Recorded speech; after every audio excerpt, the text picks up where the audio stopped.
배우자가 운전했는데 내 보험료가, 금감원이 밝힌 보험금 민원 충격 사례, 금융감독원이 공개한 보험금 지급과 보험료 할증 관련 주요 민원 사례를 분석합니다. 어린이보험 후유장애 보험금 청구부터 아파트 골프 연습장 사고, 배우자 운전사고 보험료 할증, 대리보험금 청구까지 실제 사례를 통해 보험 분쟁 해결 방법을 알려드립니다. 여러분, 혹시 보험금을 청구했는데 거절당한 경험이 있으신가요? 아니면 내가 운전하지도 않았는데 보험료가 올랐다는 통보를 받으신 적은요? 실제로 수많은 분들이 보험금 청구 과정에서 억울한 일을 겪고 계십니다. 금융감독원이 최근 공개한 민원 사례를 보면 여러분도 모르고 지나칠 수 있는 중요한 보험 상식들이 가득합니다. 특히 오늘 소개할 4가지 사례는 당장 여러분에게도 일어날 수 있는 일이니 끝까지 집중해서 들어주시기 바랍니다. 지금부터 금융감독원이 밝힌 보험금 민원 사례와 그 해결 방법을 자세히 알려드리겠습니다. 어린이 후유장애 보험금 일부만 발음 가능해도 거절당할까? 첫 번째 사례는 어린이보험 후유장애 보험금 청구에 관한 내용입니다.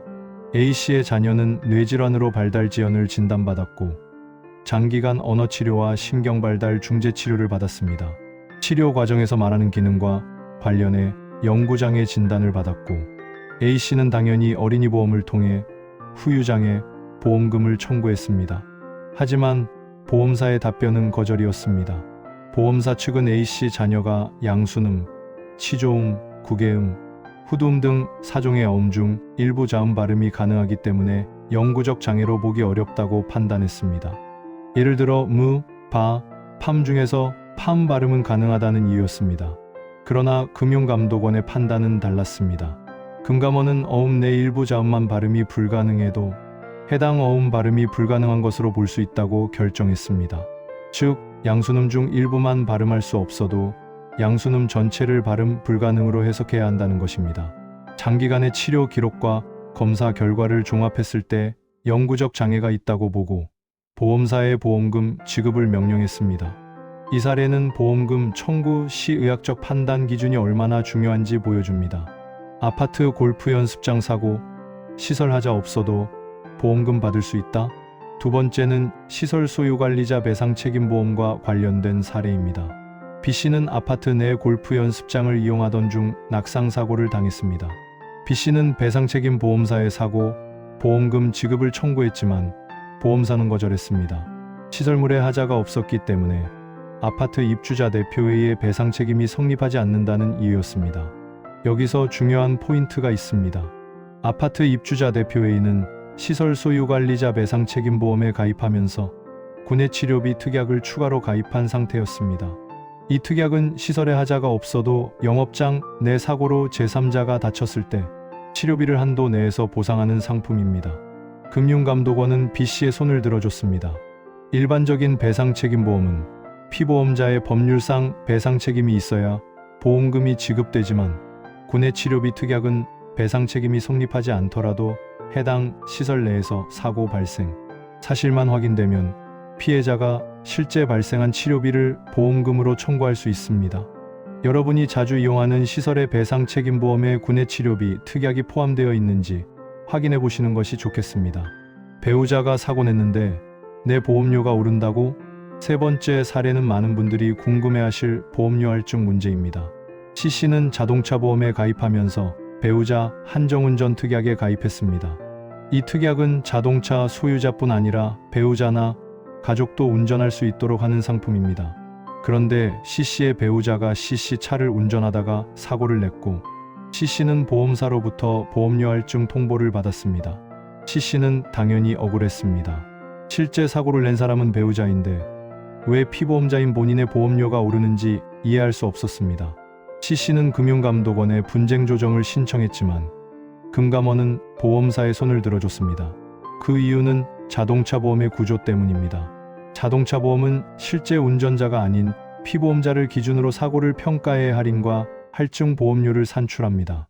따라서 배우자가 사고를 냈더라도 피보험자인 C씨의 보험료를 할증시키는 것은 정당한 업무 처리라는 판단입니다. 배우자 한정운전 특약에 가입하실 때는 이런 점을 꼭 기억하셔야 합니다. 가족이 대신 보험금 청구할 수 있을까? 마지막 네 번째 사례는 보험금 청구권에 관한 내용입니다. D씨의 아버지는 피보험자이면서 보험금 청구권자였는데 급성 뇌졸중으로 의식을 잃으셨습니다. D씨는 아버지를 대신해 진단보험금을 청구했지만 보험사는 거절했습니다. 보험금 청구권자인 아버지 외에 다른 사람은 보험금을 대신해 청구할 수 없다는 이유였습니다. 금융감독원은 보험사의 판단이 옳다고 결론 내렸습니다. 민법상 대리인이나 성년후견인이 아닌 경우 보험금 청구 등 타인의 법률행위를 대신하는 것은 불가능합니다. D씨가 피보험자의 직계가족이더라도 보험금 청구권의 행사를 위임받거나 성년후견인으로 선임되지 않은 상황에서는 보험금을 대신 청구할 수 없다는 것입니다. 하지만 해결 방법이 있습니다. 바로 대리청구인 지정제도입니다. 이 제도를 활용하면 피보험자가 중대한 질병 등으로 보험금 청구 자체가 불가능한 경우 피보험자의 배우자나 자녀 등이 대신 보험금을 청구할 수 있습니다. 보험 가입 시 미리 대리청구인을 지정해 두시면 이런 상황에서 큰 도움이 됩니다. 결론: 지금까지 금융감독원이 공개한 보험금 지급과 보험료 할증 관련 주요 민원 사례를 살펴봤습니다.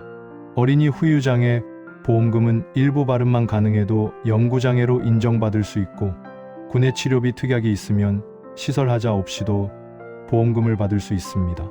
배우자 운전사고는 피보험자의 보험료 할증으로 이어지며 가족이 대신 보험금 청구를 하려면 대리청구인 지정제도를 활용해야 합니다. 보험은 우리 생활에서 꼭 필요한 안전장치이지만 제대로 알지 못하면 정작 필요할 때 제대로 보장받지 못할 수 있습니다. 오늘 소개한 사례들을 통해 여러분의 보험 계약 내용을 다시 한번 확인해 보시고 특히 특약 조항과 대리청구인 지정 여부를 꼼꼼히 체크해 보시기 바랍니다. 보험금 청구나 보험료 할증과 관련해 억울한 일이 생기면 금융감독원의 분쟁조정 제도를 적극 활용하시길 권장드립니다. 여러분의 소중한 재산과 권리를 지키는데 이 영상이 도움이 되었기를 바랍니다. 감사합니다.